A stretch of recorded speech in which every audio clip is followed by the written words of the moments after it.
যখন ওই ব্রিগেডের মাঠে একজনকে ধরে বলা হচ্ছে, বলো তো জনগণ মন অধিনায়কে জয় হয়ে ভারতের জাতীয় সঙ্গীত তো বলতে পারছে? পারে নাই। আমি তো প্রমাণ নিয়ে এসেছি, যারা আমাদের কাছে দেশকে ভালোবাসি কিনা তার সার্টিফিকেট চাইছেন, আমি একটা কাগজ নিয়ে এসেছি, একটা পার্টি যারা they did not participate in any anti-British movement from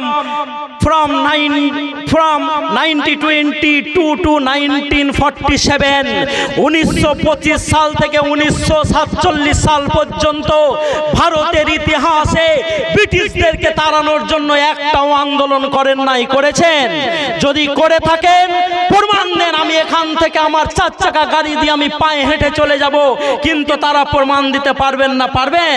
পারবেন না, কিন্তু আমার প্রমাণ নেবেন।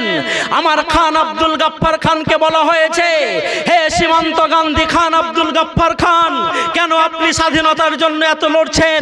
আপনাকে আর স্বাধীনতার এত যুদ্ধ করতে হবে না, স্বাধীনতার জন্য এত লড়াই আপনাকে আর লড়তে হবে না। খান আব্দুল গাফফার খান বলেছিলেন, যেই 30 জন পাঠান আমার সঙ্গে লড়াই করতে এসে গুলি খেয়ে শহীদ হয়েছে, ওই পাঠানগুলোর পোস্টমর্টেম করা হোক, ময়না তদন্ত করা হোক। আর ময়না তদন্ত করে যদি একটা পাঠানের পিঠের দিকে গুলি লেগেছে এটা প্রমাণ করে দেওয়া হয়, তাহলে আমি আর এই দেশের স্বাধীনতার জন্য যুদ্ধ করব না, লড়াই করব না। একদিন নয়, 2 দিন নয়, 3 দিন ধরে 30 জন পাঠানের বডিকে তন্ন তন্ন করে পোস্টমর্টেম করা হয়েছে। একজন পাঠানের বুকে গুলি লাগে, একজন পাঠানের পিঠে গুলি লাগে নাই। নারে তাকবীর। তাহলে গুলি লেগেছিল কোথায়?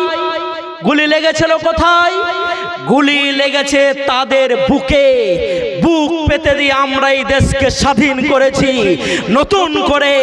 আজকে আরশাদ মাদানিকে আমি বলতে শুনছি, আজকে মাহমুদ মাদানিকে আলহামদুলিল্লাহ আমি বলতে শুনছি, যদি জুলুম হয় তো জিহাদ হবে ইনশাআল্লাহ।